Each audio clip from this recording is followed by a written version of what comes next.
Video देखने से पहले चैनल को सब्सक्राइब करना ना भूलें।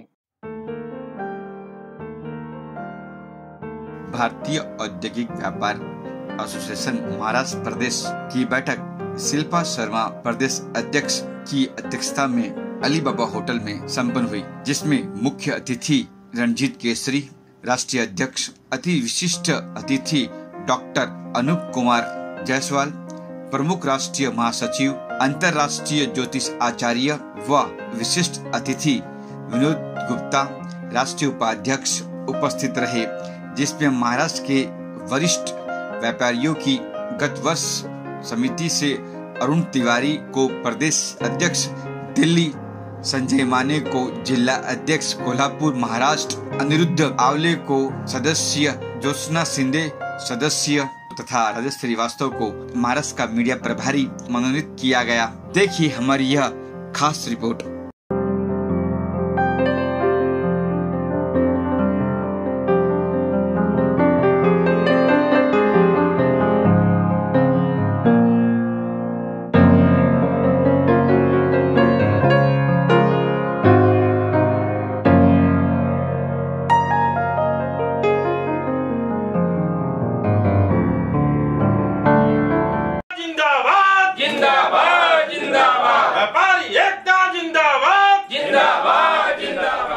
उद्देश्य है कि हमारे व्यापारी भाई बहुत ही पीड़ित हैं और आर्थिक स्थिति से बड़ी संकट में चल रहे हैं। भारतीय औद्योगिक व्यापार एसोसिएशन अपने व्यापारियों के साथ कैसे उनकी ताकत बनाए, कैसे उनको मजबूत बनाए और हर समस्या से निदान कैसे दिलाएं, और हमारे पदाधिकारी साथी कैसे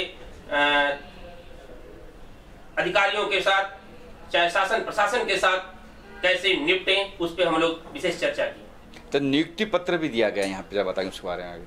आज हमारा जो संगठन है दिन दूनी रात चौगुनी परमात्मा की कृपा से बढ़ रहा है, तो उसी कड़ी में दिल्ली प्रदेश के अध्यक्ष अरुण तिवारी जी एवं हमारे तमाम साथी गण आए थे, उनको हम लोगों ने प्रमाण पत्र देकर के सम्मानित किया। सर, व्यापार एसोसिएशन कई सारे हैं, आप में उनमें क्या फर्क है, क्या डिफरेंट है? देखिए, व्यापारी संगठन बहुत हैं, लेकिन रणजीत केसरी व्यापारियों की आवाज है। और जिस प्रकार भगवान सूर्य चमकते हैं, तो ये नहीं देखते हैं कि जंगल है, झाड़ है, पर्वत है, बिल्डिंग है, एसी है, तमाम तरह का उनका प्रकाश हर जगह विद्यमान है। जितने भी संगठन है सिर्फ स्वार्थवश बसीभूत हैं और अपनी जो है रोटी सेकते हैं, लेकिन रणजीत केसरी के यहाँ ऐसा नहीं है। पूरे हिंदुस्तान में किसी भी व्यापारी की, वो कहीं भी जुड़े हों, किसी भी पार्टी के हों, किसी जाति धर्म मजहब के हों, अगर रंजीत केसरी के पास आ रहा है, वो जीता सुनने वाला हो, चाहे इंडस्ट्रीज का मालिक हो, अगर रंजीत केसरी के पास अगर ये बात, चाहे हमारे संगठन के किसी भी पदाधिकारी के सामने अगर व्यापारी की समस्या आती है, ऑन द स्पॉट काम करने के लिए तैयार है। हम लोग ढीला हवाली करने का काम नहीं करते, इसलिए हमारा संगठन अलग है। उसकी आवाज कहां तक पहुंचाने के कार्य कर सकता है? देखिए, आपको भी पता है और पूरे भारत देश के लोगों को भी पता है कि समस्या का समाधान हमारे दिल्ली से होता है, वो देश की राजधानी है। तो रणजीत केसरी व्यापारियों की आवाज जहां से शुरू होती है, पहले वहां से हम समस्या का समाधान करने की कोशिश करते हैं, नहीं होता तो यहाँ से लेकर के अपने स्टेट गवर्नमेंट से लेकर के फिर हम लोग दिल्ली जाने का काम करते हैं। अनुज जी, आप क्या कहेंगे सर इस संगठन के बारे में? मेरा मानना है कि आज व्यापारी ही जो है पूरे भारत की शान है, जान है। व्यापारी ही पूरे अर्थव्यवस्था की रीढ़ है। अगर व्यापारी सुरक्षित नहीं हुआ तो देश सुरक्षित नहीं रहेगा। मोदी जी का भी एक सपना है कि व्यापारी सुरक्षित हो, व्यापारी की बात हर जगह सुनी जाए, एक छत के नीचे उनकी सारी समस्याओं का निदान हो, और व्यापार मंडल को उन्होंने ज्यादा तवज्जो दिया है। इसके लिए हम लोगों ने माननीय मोदी से लेकर योगी जी से लेकर अभी हम लोग कल परसों में उद्धव ठाकरे जी से मिलने का हम लोगों ने एक कार्यक्रम रखा हुआ है, और हम लोग शासन प्रशासन खासकर मंत्रालयों में बैठ करके हम लोग व्यापारियों की बात वहां रखने का काम करेंगे और व्यापारियों की हित की लड़ाई लड़ेंगे। क्योंकि आगामी चुनाव हो, चाहे देश का कोई भी अर्थव्यवस्था का मामला हो, व्यापारी ही उसकी लड़ाई और ताकत बनता है। तो हम सब व्यापारीगण इस व्यापार मंडल के बैनर के तहत हम लोग जो है ये लड़ाई लड़ेंगे और इसके लिए जो है हम लोग कार्य कर रहे हैं। अनुज जी, आप व्यापार की बात करते हो, व्यापारी वो भी वहाँ जो भेल बेचता है जी, व्यापारी वो भी हो जो इंडस्ट्री से, तो उनकी भी समस्या सुनोगे आप?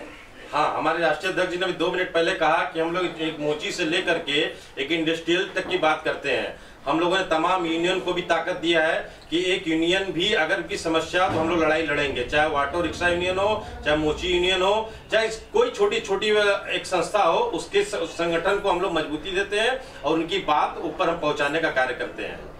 जी तिवारी सर, आप क्या कहेंगे? सर आप तो हाँ जी तिवारी सर, आप क्या कहेंगे? सर एक्चुअली सर मेरा अपना जो थिंकिंग है कि आज के परिवेश में सबसे ज़्यादा मध्यम और निम्न वर्ग के व्यापारी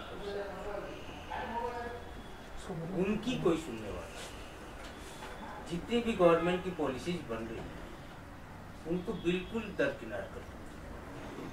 हमें उनको जोड़ना है, उनकी समस्या को जोड़ना है। GST है, इतनी सारे टैक्सेस हैं, इतने सारे रोज बेवजह लोगों को परेशान किया जा रहा है। मुझे मध्यम और निम्न वर्ग के व्यापारियों को, जो रेहड़ी पटरी वाले हैं, उनके लिए कोई एसोसिएशन काम नहीं कर रहा है, कोई काम नहीं कर रहा है, कोई डंडा मार रहा है। हमें उनकी आवाज़ बननी है, उनकी आवाज़ बननी है, उनके लिए काम। जी सर, आप गुप्ता जी, आप तो फिल्म इंडस्ट्री से भी हो, क्या कहेंगे इसके बारे में, एसोसिएशन के बारे में आप कैसे जुड़े? मैं भी अपेक्षा रखता हूँ, मैं एसोसिएशन से जुड़ा हूँ, लेकिन चाहता हूँ कि हमारी फिल्म इंडस्ट्री में बहुत सारी समस्याएं हैं जो एक रंजीत जी के माध्यम से, अनुज जी के सहयोग से हमारी इंडस्ट्री भी इनका सहयोग मिले, सपोर्ट मिले, जिससे कि हम लोग को कहीं किसी ऐसी समस्याओं में जब गुजरते हैं तो उसमें फाइट करने में सहयोग मिलेगा। मैं भी ऐसा अपेक्षा रखता हूँ कि हमारी इंडस्ट्री भी सहयोग करेंगे। और अध्यक्ष जी ने जैसे बताया कि एक जूता सिलने वाले से लेके, मोची समाज से लेके और एक बड़े इंडस्ट्रीज तक की, ये उन सबकी एसोसिएशन है, न किसी भी एक बड़े व्यापार का एसोसिएशन है। इसमें सभी लोग समावेश हैं। ये समुंदर है, सारी नदियां आके इसमें मतलब ठहर सकती हैं, रुक सकती हैं, सबके रास्ते निकलेंगे, कहीं न कहीं सबके रास्ते बनेंगे। मैं ऐसा समझता, हमारे अध्यक्ष जी बहुत जुझारू हैं, भाषण वगैरह हम लोग कम देते हैं, लेकिन एक बंद कमरे में प्लान अच्छा करते हैं, इसलिए हम लोग इनके साथ हैं। मैं Shilpa Sharma art make in India को एक रन कर रही हूँ हैंडीक्राफ्ट के माध्यम से, जिसमें काफ़ी छोटे वर्ग के कारीगर्स हैं, जो छोटे छोटे आर्टिजन हैं, जो अपना छोटा छोटा बिजनेस लेके चल रहे हैं। अब हर तरह के GST से लेके, ट्रांसपोर्टेशन से लेके इतनी सारी प्रॉब्लम्स है, लेकिन उससे सबसे बड़ी प्रॉब्लम है बिजनेस मिलना। अगर एक लेवल पे अगर लोगों को बिजनेस मिलने भी लग जाएगा तो भी उस प्रॉब्लम को एक बार के लिए वो झेल सकता है। अभी सोशल मीडिया कहो कि किसी भी माध्यम से कहो, बहुत कंपटीशन हो गया मार्केट में बिजनेस लेना, मार्केट प्राइस ओपन हो रहे हैं अमेज़न जैसे मार्केट को देख के। तो एक एसोसिएशन ऐसा होना चाहिए जिसमें हम अपनी समस्या को रखें और ज़्यादा से ज़्यादा लोग इस एसोसिएशन से जुड़ेंगे तो एक ट्रस्ट फैक्टर से बिजनेस स्ट्रेट होगा और ये मुझे लगता है हर एक व्यापारी के लिए फायदेमंद होगा जो अपने एरिया के उसी एसोसिएशन से वो सर्विस प्रेफर करे, ताकि ज़्यादा से ज़्यादा उसको बिजनेस मिले। जब बिजनेस मिलेगा, रेवेन्यू बढ़ेगा, तभी वो कुछ बदल सक्षम होगा, तब किसी के सपोर्ट करने लायक बनेगा। तो आत्मनिर्भर बनने के लिए ये बहुत अच्छा प्लेटफॉर्म का गठन हुआ है और मैं चाहूँगी कि जितने भी जिस भी स्टेट के छोटे छोटे व्यापारी हैं, सबसे मैं निवेदन करना चाहूँगी कि ये भारतीय औद्योगिक व्यापार एसोसिएशन से आपके जुड़े और इसका लाभ ले और जो भी समस्याएं हैं उसको, मेजर समस्याओं को लेकर हम सरकार से जरूर अनुरोध करें कि इसका हल निकाला जाए। अगर जुड़ना हो आपकी संस्था में तो कैसे जुड़े, कैसे व्यापारी आप तक कांटेक्ट करे, कुछ है ऐसा? इसके लिए हम लोगों ने मुंबई में लोखंडवाला में एक अपना सेंटर फिलहाल बना लिया है, लेकिन इसके साथ ही हम लोगों ने एक टोल फ्री नंबर हम लोगों ने बना कर रखा है। वो टोल फ्री नंबर हम व्यापारियों को दे देते हैं और वो टोल फ्री नंबर से कोई कनेक्ट करके अपनी समस्या के साथ साथ वो हमसे डायरेक्ट जुड़ सकता है, सदस्य बन सकता है, पदाधिकारी बन सकता है और अपनी कोई समस्या हम लोग क्या रजिस्टर्ड करा सकता है। अगर उनकी कोई समस्या जिस प्रकार की वो एक लेटर में लिख करके अगर हम लोग को दे देता है तो हम लोग उसकी समस्या को डायरेक्ट जो है, और हम लोग एक क्रिस्टल प्लाजा में अभी आपने एक नया आज घोषणा किया, अभी आपने तिवारी जी ने क्रिस्टल प्लाजा में शॉप नंबर 110 जो है लिया है और व्यापार मंडल का ये संगठन जो है वहाँ पर कार्य करेगी। कोई व्यापारी क्रिस्टल प्लाजा में जा करके अपनी बात वहाँ रख सकता है और अपना एप्लीकेशन दे करके अपनी समस्या को हम लोग के थ्रू जो है निदान करा सकता है।